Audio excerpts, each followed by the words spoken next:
Hi, everybody. We're going to finally kick it off. Just was making sure everyone was rolling in.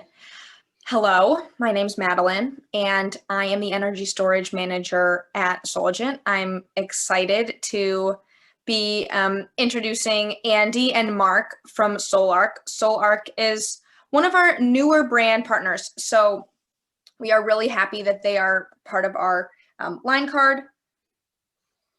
And without further ado, let's just dive right in and let Andy kind of take things over, and then we'll have Mark chiming in later. So if anybody has questions, please post them in the Q&A or the chat box.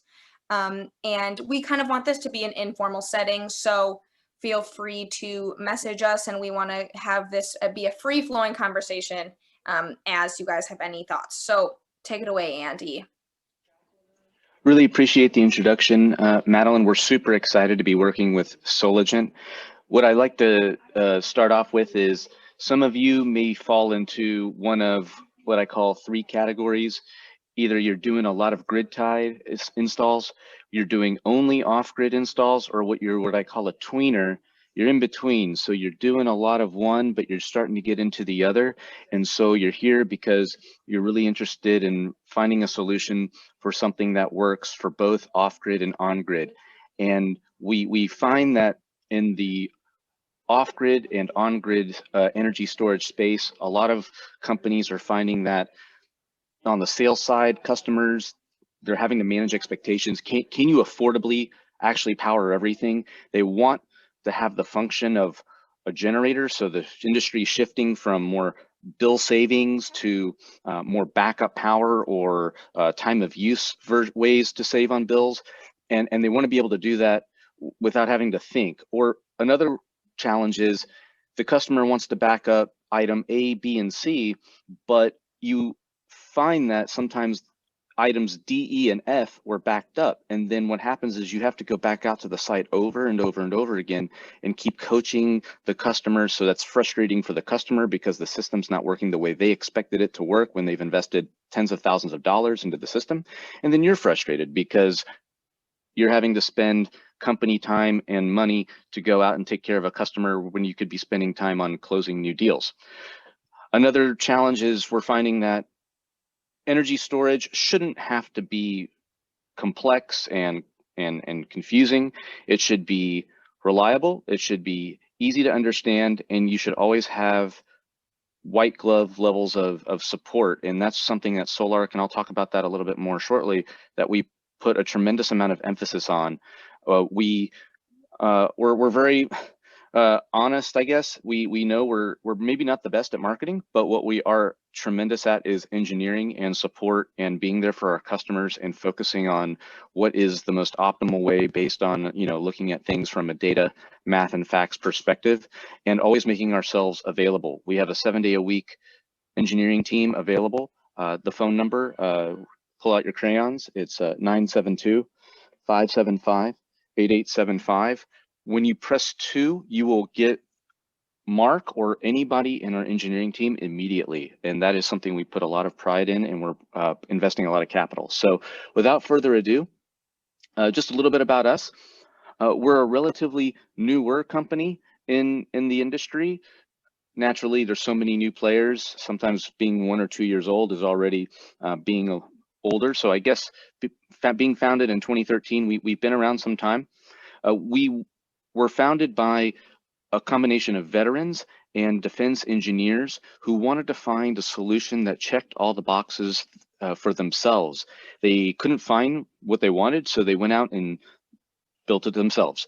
So coming from the military and defense backgrounds, the founders wanted hardware that was super robust, software that would be super stable, and to be able to power really heavy stuff. So based on customer feedback, we designed a very small system. It was a 3K, and then in 2017, based on customer feedback, customers really wanting to power everything, have a whole home backup solution, we migrated to designing the 8K. And then fast forwarding to last year, we rolled out our 12K solution, which is a stackable unit, which is the one we're going to talk about today. And we're currently constructing a brand new facility. It's northeast of Dallas-Fort Worth Airport, where we will be hopefully up and running in assembly probably by the end of this year and early next year. We won a tremendous number of awards, and we were also selected as a semifinalist in American Made Solar Prize. So that's just a little bit about us. We also get a lot of questions about bankability. So we are already on all of the AVLs for what I call the usual suspects of solar financing in the residential space. They have to vet your equipment to make sure that your equipment is robust enough for them to put their money on the line. They vet our financials as a company, and since our company has zero debt and we're all funded by the founders and initial investors, the company is very healthy. We're doing tremendous cash flow, and we have a HALT-backed 10-year warranty. And HALT stands for Highly Accelerated Life Testing. It's a specific type of testing where we take the equipment, we put it in a chamber, we turn up the heat to 120 degrees, you turn up the humidity to over 80%, and then you just try to basically beat the heck out of the inverter. And the inverter lasted beyond 12 years. So we're very confident in the fact that when you're doing off-grid or you're needing resiliency when the power could be going out, I hear there's windstorms in California, the utilities are turning off the power, wildfires, you really can't afford to have an issue. So we like to project to our customers that if you were able to afford a bodyguard, a private security force, we are the private security force of power because of that mindset that our founders and owners have. We've been very blessed to have been selected by several groups for what we call integration. The Navajo Nation selected us for several hundred homes this year, or excuse me, rather last year in November.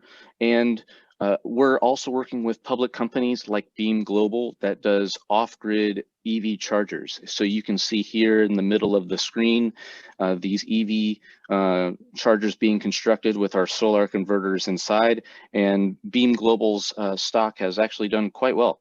And in fact, we started working with them right in around the summer. So it's just testament to the quality that our engineering team has, an effort that they have put in. So equipment aside, we really want to provide a super high level of support. I don't like that word support personally. That's my personal opinion. I find it to be diminutive. Our engineers here are brilliant. They have a tremendous understanding of all things solar, and they also are very personable. So we really encourage you to call anytime and experience our engineering team. No question too small or too complex. All of our reviews on Energy Sage are organic. I can verify that. We just love being there for our customers. So you can find us on Energy Sage, and if you do have a great experience, please leave a review. If you have actually, a not so great experience, which I hope never happens, but we are human. Also, let us know, and we're always wanting to do our best to make things right. So let's just dive right into the product. Okay, so down here, of course, our product, I like to call our whole team. This is just a few of our engineering and production and some of our business team. Again, guys, 972-575-8875 or support@sol-ark.com. Your email will not go into a dark abyss where nobody will respond. You should receive a response very quickly. And if you call, you will get somebody to pick up the phone. It's extremely important to us. If you do not hear from someone, please let me know personally. My email, andy@sol-ark.com. It is my goal to make sure that you are always being taken care of promptly. It's extremely important to us. So we're going to talk about our hybrids inverter solution with a couple of other products that Soligent carries. There is the AP Smart, Rapid Shutdown, and the Simplify Lithium Battery. Suffice it to say, though, if you do need some other type of battery, we do work with any 48-volt chemistry, and we do also work with Tigo. But today we're just going to focus on these 3 things. We do get a lot of questions about certifications and compliance. I like to call it the alphabet soup. It makes your head spin. We are UL 1741, 1741 SA compliant. In fact, we have a standard setting for the 1741 SA that Mark can show you shortly. We're Rule 21 approved. We're on both lists and CEC. Hawaii HECO 14H for being grid connected. PREPA for Puerto Rico, the SCHIP list. There are a lot of requests from utilities, especially inspectors, to see us on the UL PCS CRD and SunSpec. So if you need any copies of any certifications, let us know. We completely empathize with difficulties on the regulatory side. They can be frustrating. If you just need something, please reach out and we'll get you taken care of. Okay, guys. So going into what modes does our SolArk hybrid offer? Well, one installer told us that it's like having a Swiss Army knife. There's really just a mode for everything. You can slice and dice and do really whatever you need depending on the customer's specific application. So on the left here, I'm just going to start. You can grid tie this inverter without batteries. We get that question quite often. I find it to be really helpful with closing deals because you can get them going with the SolArk just like a grid tied and then come back out later and install batteries, particularly when batteries are, for a lot of customers, in a relatively expensive part of the system. You can zero out your meter with limited to home mode, time of use and peak shaving. We got our start in off-grid. We like to think of ourselves as rugged and robust industrial types that love off-grid and doing things and kind of in the wild and being self-reliant. So if the inverter is going to work well off-grid, you can count on the inverter working well when the power goes out, or you needing it to move power in and out of batteries creatively. We can work with any generator, and we'll talk about generators in a little bit. Rapid shutdown. You can work with AP Smart or Tigo. You can both DC couple and AC couple, and I'll show you some pictures shortly. And we can also do 3-phase. And guys, all of this is with the same SKU. It's the same box. So when you call Soligent, all you have to do is ask for a SolArk inverter. You don't have to ask for the 208 version or the split phase version or it's just the SolArk. So we try to make it easy on you, because if you take in a couple units and then a job changes, you went from 208 and then you needed to do 120, 240, no sweat, you still have the same box. For Soligent, we try to make it easy for them because they only have to carry one item on the shelf. So let's just dive right in. And at any time, if anybody needs to interrupt, I cannot see the chat, so just maybe somebody can prompt me with any questions. So I mentioned earlier 120, 240, 208. We want to help you avoid any error and save time. The inverter is outdoor rated. Now, I've heard this is really important, so pay attention to this part, please. The internal electronics of the SolArk are NEMA 4 rated. Now, our rating on the outside is 3R because the LCD screen, when it faces the sun, does not pass the NEMA 4 rating, so it's 3R, but everything else about the inverter is true NEMA 4. And why is that important?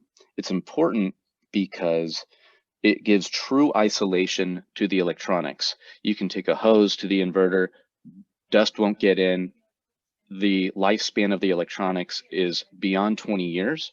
And we find that other inverters that are 3R rated, they take basically internal style of design and just put an outdoor enclosure on top. But we've truly isolated the inverter electronics, which is tremendously important, especially for off-grid. You can stack the inverters. We can do up to 9 inverters for 12208, and you can do up to 8 inverters on 12240.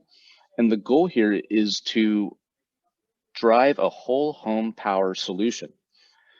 So you'll get 12,000 watts total continuous power from the solar PV.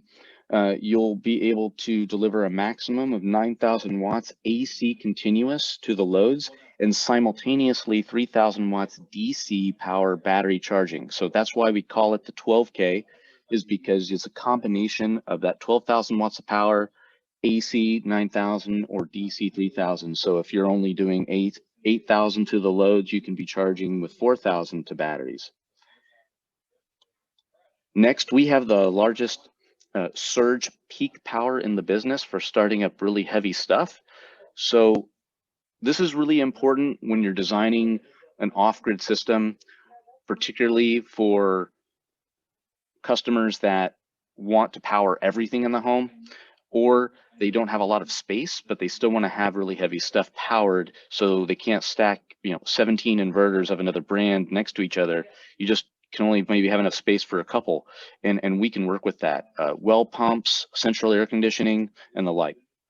You can also attach any kind of generator and charge your batteries from the generator, as well as use time of use settings to tell the generator to turn on, kind of like an alarm clock. So this is really important because off-grid customers, or customers that are already getting a generator because they're not as familiar with ESS or solar, but they definitely know that they would want a generator because of the outages or their situation. And then they realize, oh, well, if I add solar, how do I integrate my generator? With the SolArk, that's really easy. It's no sweat. We can even work with these really pesky small generators. So move your eyes to the inside of the inverter box. I'm just going to go through a couple things on what's inside. There's a 250 amp battery breaker here on the top left. The grid breaker is 63 amps. There's a gen breaker that's 50 amps, and the load breaker is 63 amps. Here you can have up to 4 strings, which is 13 kilowatts of DC coupled PV. So it's a little bit hidden, but in the middle, where the PV inputs are, above the word up, you can see PV1, and then on the above the number 13, you can see PV2. There are 2 independent MPPT charge controllers built into the system. Okay, so that makes it really flexible to do installs. We can do Modbus and CAN bus. So I think you can see maybe here up in the center here, there's this little port here for bidirectional communications with the Simplify battery. And we get quite a few questions about AC coupling, because thousands and thousands of customers have already chosen to go solar. They have either Enphase or SolarEdge or Chilicon or SMA, some type of grid tie solution, and they just want to grab a hybrid inverter and get their batteries and get going. So we can do up to 9.6 kilowatts AC coupling, and Mark will show you a couple things about how to creatively AC couple not only the AC inverters, excuse me, the microinverters or the grid tie inverters, but also do this generator capability at the same time, which is a super cool feature. Okay, guys. To put things in perspective, we can do about 3 times as much power as Tesla Powerwall. So on the right here, we have a Tesla Powerwall. They only do 7,000 watts AC surge. So if your customers need to power some really heavy stuff, they're going to need quite a number of Powerwalls to be able to accomplish that. So this is an example. If you stack the maximum amount of 12240 inverters for SolArk, it's probably not too difficult to fit 8 inverters into an equipment room or something. But when you're having to fit 24 Powerwalls, that's a lot of equipment, a lot of wiring, a lot of time. And so this is what we're driving at in the industry is go bigger, go stronger, and go more powerful. We have a patented technology that can transfer from grid connected to off-grid, or islanded is the term, in 4 milliseconds. That is 500 times faster than Tesla and some other brands. And what that means is that you're going to be able to have complete continuity of all of your electronics in the home or business. So we have a lot of homeowners that choose SolArk because they don't want to reset their clocks, because the outages are frequent. They perhaps have some kind of medical device. So speaking very personally, my father has a sleep apnea machine. So it's very important that that sleep apnea machine continue to work, especially if there's a glitch or an outage. We work with a lot of clinics, hospitals, and disaster relief. And lastly, of course, IT and server rooms in this COVID-19 situation. A lot of people have decided to work from home and work remotely. So they've brought their office to the house. And so with that comes server rooms, IT. We're in banks, and we do some pretty exotic stuff too because of our background with military and the like. So this is a really cool feature. I find it that goes hand in hand with the ESS trend. Going with a LFP battery. Again, we can work with any 48-volt chemistry battery, but we do get a lot of questions about why would you go with LFP or go with a Simplify and grab a SolArk and a Simplify at the Soligent will call window for your customers, because it's going to last us really long. And it's going to last well beyond 10, 15 years. And the thing about Tesla or some of the other brands is that they use a different chemistry. The NMC chemistry will not last as long. And so for customers that are hopefully only doing this kind of project once, they don't want to have to replace things, especially with the fact that I heard that Tesla just increased the price of their Powerwall again. So I'm going to go backwards. I'm going to start with a whole home case study. So on the left, I have 3 refrigerators here. I know that might seem a bit extreme, but the idea is we do have some customers that have those big like Sub-Zero commercial style refrigerators, and then they maybe have something in their garage, and then they have something else in like an office, and then they want to power maybe a window unit and another structure on the property, and then they have a big excuse me, they have a big central air conditioner, just all the stuff that they need to power. So on the right here, this is an example of an installer that did 2 SolArks for a home that was about 2,000 square feet. Since each SolArk can take up to 13 kilowatts, they could do up to 26 kilowatts DC. They were able to design it for up to 18 kilowatts AC. And again, there was, excuse me, 18 kilowatts AC, and there would be another, let's see, 6 to 7 kilowatts available to be charging the batteries.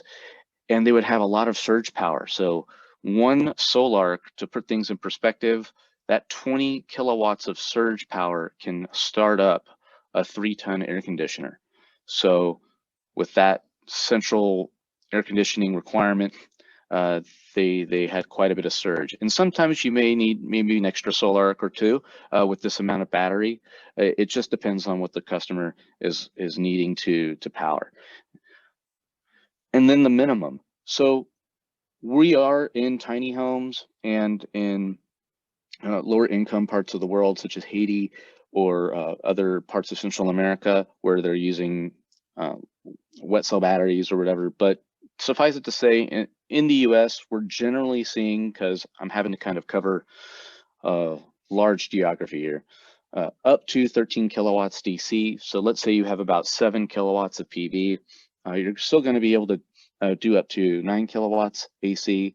You're going to have that 20 kilowatts AC surge peak and 15 kilowatt hours of storage with the Simplify batteries. That's going to cover pretty much everything on the left here. So we want to make it easy.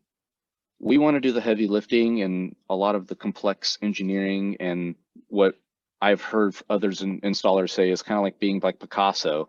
You have to be so super creative. We want to make it so it's like Doodly or one of these digital companies where, you know, all the all the work's done for you. You don't have to learn how to do all sorts of stuff. So remote cloud monitoring and fleet management.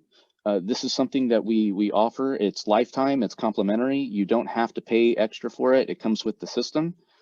Go to our YouTube channel. You can see I've embedded this YouTube video straight from our website here, our YouTube channel here at SOL-ARK. Please go to that YouTube channel when you have some time. Tons of content, lots of stuff that you can watch. It's really valuable. Rapid shutdown. So I put in here, this is straight from AP Smart's YouTube channel. We didn't do this, but I'm just showing you that there's so much you can learn just going on the YouTube. Spend 10-15 minutes and you can see all these things about how to install the AP Smart. And then I'm gonna hand it off to Mark very shortly to go through some technical diagrams. We do get often asked, what kind of certification do I need? What do I have to do to become an authorized installer? Our system is so easy to install. We have thousands of DIYers installing our system. If you think you're handy, you can install the Sol-Ark. We did all the heavy lifting on our side. So you don't have to be certified. We do have artwork. If you're an installer, you want to have a certified authorized Sol-Ark installer logo for your marketing. Awesome, totally get it. Check out our YouTube training content. Call our team, 972-575-8875. Get a custom webinar set up just like today, but we'll do one for your team. If you do not call, and I'm going to say this again, if you do not call, it's your fault, not our fault. Please call us, please set something up. We're more than happy to take the time and do something for you guys to get you up and running. Okay. So a couple of miscellaneous things. On the right here, letter A, those small CTs come with the system. These are some other items that you can purchase separately depending on the specific application. I'm not going to go into that too deeply right now. I just want to leave it open to questions. And if there are no questions, then Mark, would you please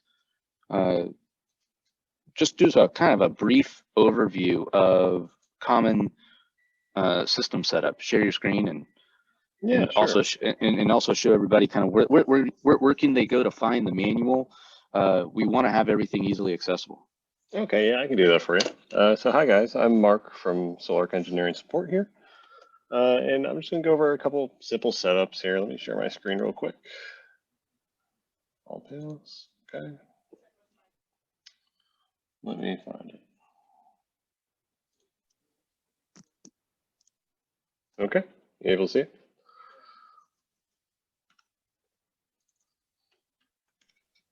Oh, I can see it on my end, so I think we're good. All right, good. All right, we have a couple simple setups here. We set up with our SolArk. Like Andy was describing, this is the same layout he had earlier, but you saw the physical version. We have usually our 48 nominal DC batteries connected to the battery ports here. Right in the center here is going to be your charge controllers or MPPTs, and we have our solar goes directly into that. You can have about up to 4 strings of solar on that. You can even increase that with inline fuses, but usually it's not necessary. There's a couple connections up here. If we do later on set up inverters in parallel, we have our parallel connections. Up here we have our battery communications for Modbus or CAN bus communications. And then this is a simple setup right here. It's just a standard wire diagram for 12240, usually with either a generator or you can have AC coupled. That goes directly into the gen breaker.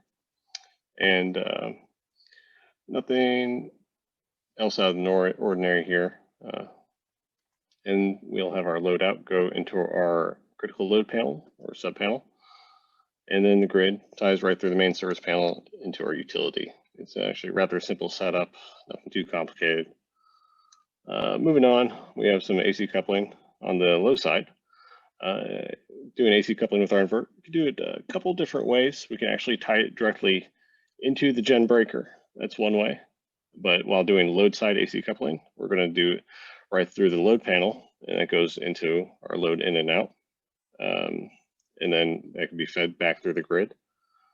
Another way to tie in AC coupling is actually directly through the loads. That's another way we can provide. And that's the only difference here. We're just AC coupling right into our sub panel. Moving on, we have, let me rotate, a whole home generator setup. So instead of tying the generator right into the gen breaker or the grid breaker, we tie it through the main service panel into the grid. That's just going to be able to support your loads. If you want to support your loads through your generator to your main service panel, so you can support your whole home with the generator at the same time with the inverter. Let's see. And some specific questions for you, Mark. I have someone here Sure. asking, what is the maximum wire size for CTS offhand? For CTS, like the limit sensors? I For believe the so. CTs, yeah. We use Cat5 for our CTs. Oh, perfect. So Cat5, Cat6 works. And we had another question to come up specifically about coupling with another brand inverter or specifically off-grid inverter. Is that something the 12 kilowatt can do? Yeah, we can AC couple with other legacy inverters. Like if you want to AC couple Honey Boy into our inverter, you can do that. And then you can do AC coupling through microinverters also. You just have to make sure these other inverters need to be have frequat enabled in order for us to control it through frequency shifting. That's the only way we can control those other inverters. Thanks, Mark. And thank you, Daniel, for your question. And Mark, one of the questions I had was, is the output 8 kilowatts continuous or 9 kilowatts continuous in off-grid mode? On grid is 9 kilowatts. Off grid, we're going to have 8 kilowatts continuous. Because we have for the outdoor rated inverter as well. Correct. Okay. Moving on here. Here's another diagram. It's just this is for showing a line side tap if you don't want to go through the grid breaker and have that limitation. If you just want to have line side tap, you can have that as long as you have a fuse disconnect so it doesn't overload the grid. Nothing too different here. It's the exact same setup.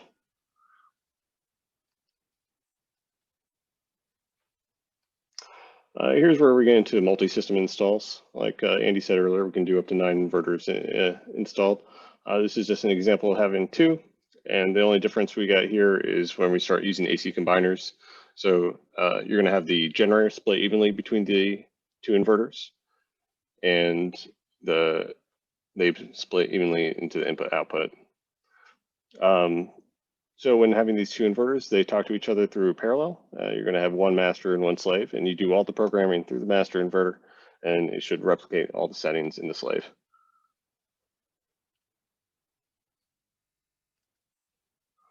Now getting into 208, we could do 3-phase with 2 inverters if you'd like. It uses A and B phase through the first inverter, and the second inverter uses B and C. It's not true 3-phase, but it does work in a 3-phase situation. If you want to do true 3-phase, we'll use 3 inverters, and then we set all 3 as a master in this case.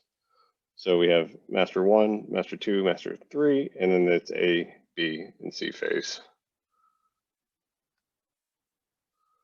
And then I think our last diagram is just a multi-system install, just how to show how everything combines, but mostly everything combines through AC combiners. The more you tack on, it's just replicated like this. Oh, one question came in about any external bypass. Is there an AC bypass function? No real AC bypass. We do have an AC emergency stop. Are you saying, what do you mean by an AC bypass? I don't know if Chris wants to elaborate on his question more, but often there's like I don't necessarily know how to explain it other than like, I think it's something related to an Outback Radiant that they have this sort of AC bypass feature. Are you saying cut off the AC side of the inverter and just uses panels to charge battery? He's just referring to it as an inverter bypass. We can sort of. Well, we can run the inverter in a bypass mode where we can just have the solar go to grid while the inverter's off. So it's one way in case you need to troubleshoot the inverter. That's all I can really think of for that. Okay, thank you. Yeah, no worries. And our last diagram is just 3 inverters in parallel. Nothing different also. It's more inverters you have in parallel, it doubles the output. So 2 inverters, instead of having 9 kilowatts on grid output, you're going to have 18 kilowatts. And I believe that finishes up these. Andy, would you like me to go through PowerView and show everyone what's going on there? Yeah, absolutely. And guys, remember this manual. I'll help you out, Mark. You get that started. I'm going to put the link to the manual.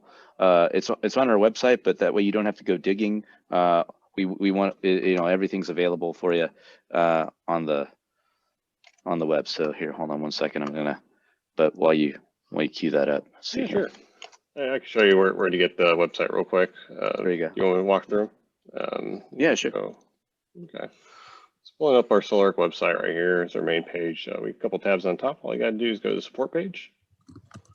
And we have some information about the 8Ks, 12Ks, what comes with it, certifications if you need them for your installs. For permitting also, it's needed. But here's our brochures and manuals right in the bottom right here. We have our 12K brochure, manual, and 8K. Just click on those, it'll bring you right to the PDF. It's a very useful tool in setup and overview. And this is PowerView. This is our monitoring for our inverters. You can monitor your inverter remotely here and actually change all your settings remotely too. So this is the first page. It's just an overview. It'll show you the production through PV, show if you're buying or selling from the grid, your house loads right over here, and your battery state of charge and its usage, what's going on, if it's charging or discharging. So it's a pretty simple display right here. Then we have a small overview on the bottom. It'll show your energy generation through days, months, or years, however you want to split it up. And it's a good tool if you need reports or graphs.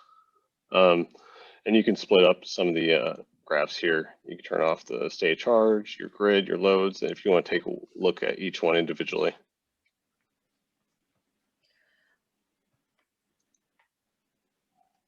Moving on, this is the equipment tab. It's where you're going to go through if you want to do more in-depth graphs and charts for your inverter.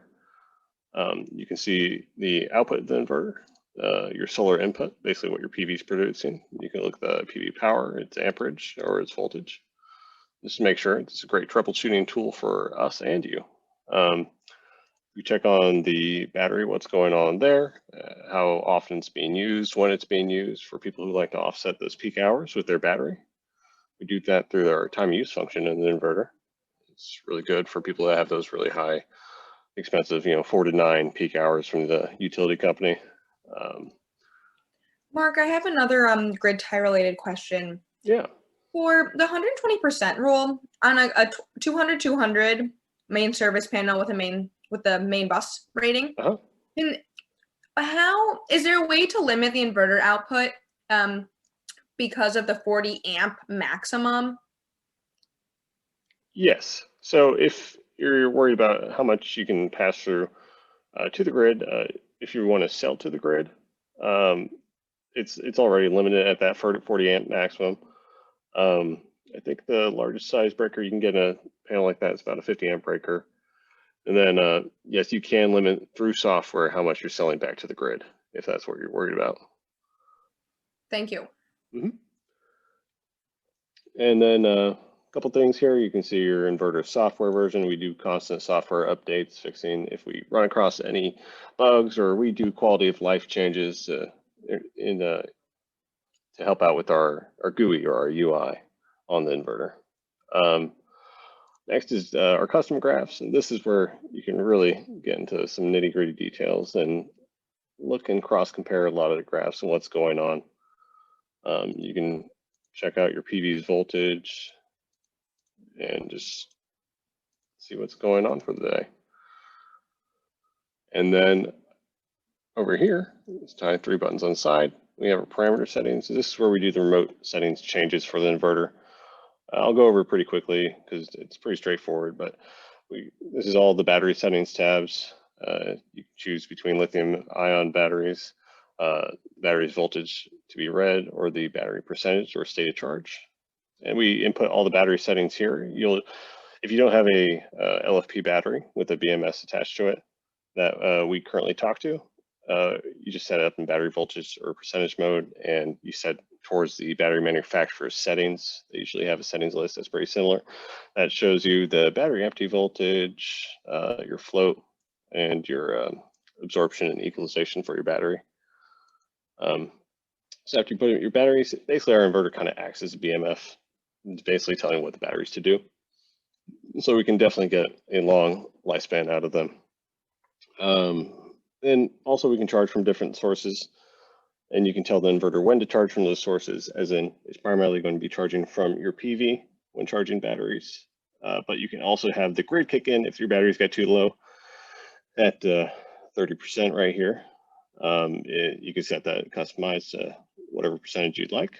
And then if you don't want the grid to kick in and you have a generator tied into the inverter, you can have the generator come on at a specific time by turning on the gen charge, and it will trigger through a 2-wire start after it hits its parameters here. We have a couple different modes for our inverter to work in. Grid cell, it's primarily just selling right to the grid. It'll pump all power or maximum production for PV to the grid. Limited power load, that's for your general backup settings where you're just going to power your critical loads panel. And then limited to home. This is for people who like to offset as much grid usage as they can, or if they don't have a net metering agreement and can't sell the grid, you'll use limited power load, basically where you'll put some CT sensors on our inverter upstream of the main service panel and in between the grid. And those CT sensors will detect how much loads you're pulling from your panels, and then it'll produce as much PV as your loads are pulling to zero it out, basically. So without selling to the grid, it basically takes you, or you're not using the grid anymore. We also have a time use setting I went through earlier. It's very customizable, days of the week, what extra sources to charge from. Basically, this is for your generator or your grid. And then if you want to sell from the batteries, by all means, we're allowing you to, and you can sell it during specific time slots. Other than that, for time of use, we have 6 different time slots you're going to set. And in this case right here, it's saying that from 1 a.m.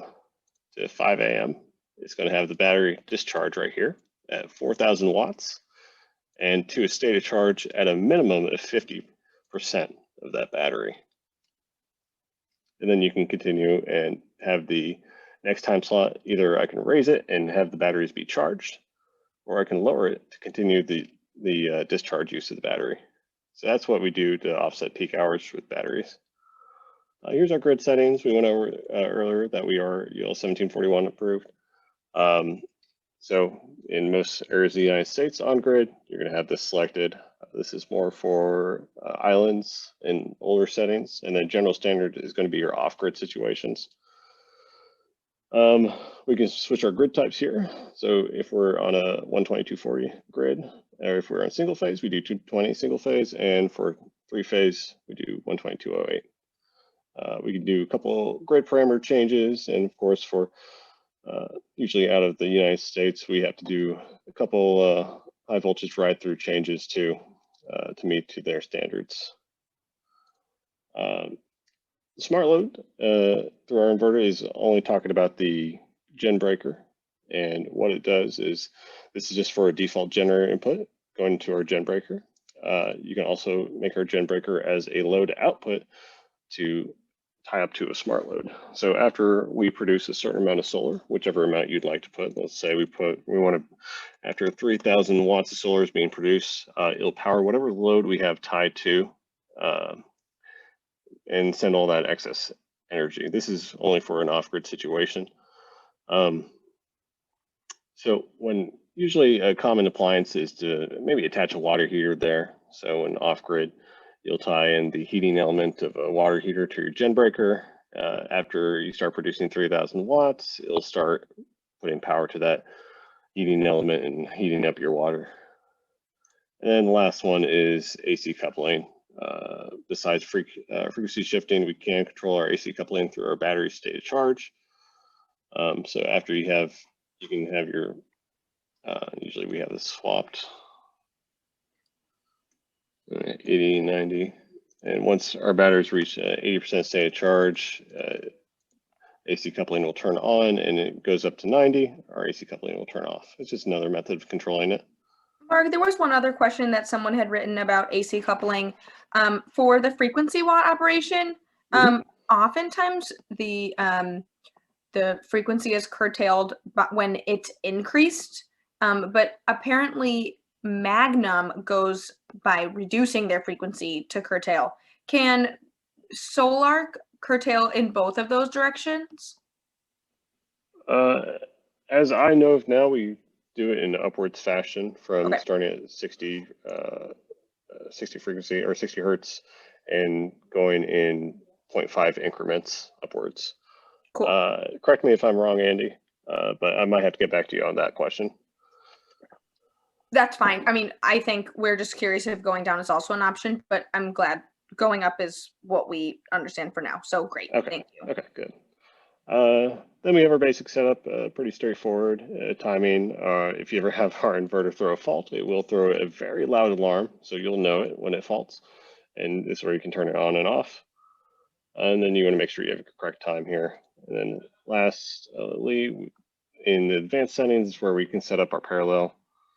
If you have a master, we set this to master and change our Modbus number to 1, and that will tell every other inverter connected to it that it'll be a slave and be in order.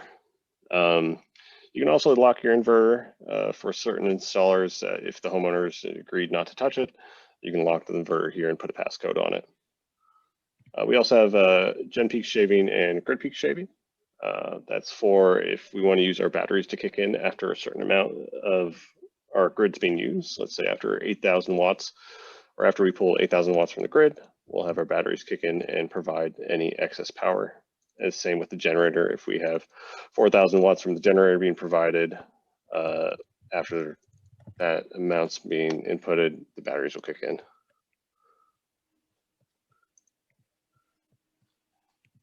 All right, that's about all I have there, Andy. If we do have any other questions, let me see if I can find the question box and answer them. One more that we do have already is, can you address a demand response program like Ohm Connect? Demand response. I haven't heard of one of those before, so again, I can get back to you. We're working on so we're working on some initiatives for VPP and demand response.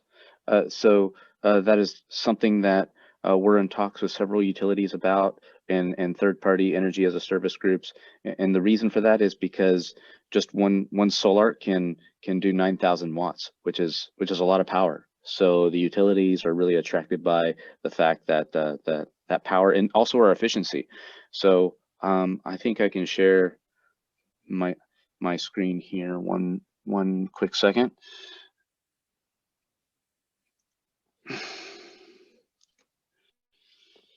So we joke in the office that this is the Christmas chart because it's red and green, and it's the Encyclopedia Britannica of all things about inverter performance.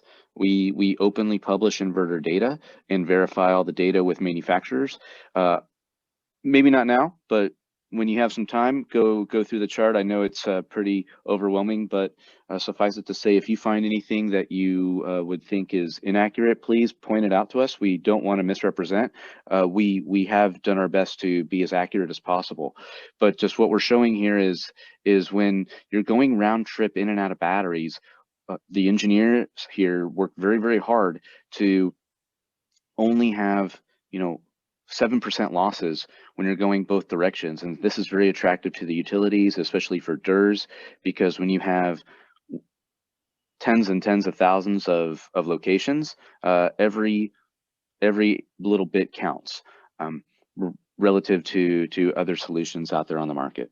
So that's a longer answer to the demand response question. And if there are more detailed questions about that, there's certain things we can and cannot disclose publicly, but we can take that offline.